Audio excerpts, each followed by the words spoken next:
घराच्या परिसरात असलेले झाडं, आंब्याचं झाड, बदामाचं झाड, आणि हे फायका, हा जो फायका आहे, याला यावर्षी लदबदून पिवळी फुलं लागलेली आहे. आणि ही जी पिवळी फुलं आहेत ही याच दिवसात याला येतात.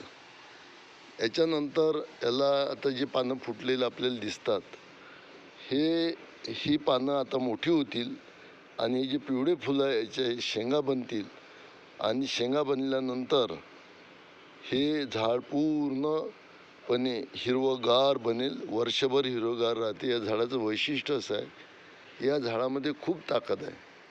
ऊन येऊ, वादळ येऊ, पाऊस येऊ, आता या झाडाचा मी तुम्हाला बुंदा दाखवतो. बघा, हा बुंदा एवढा आहे, परंतु हे झाड ऊन, वारा, वादळ चुकलेलं आहे, परंतु हे पडणार नाही, एवढं मजबूत हे झाड आहे.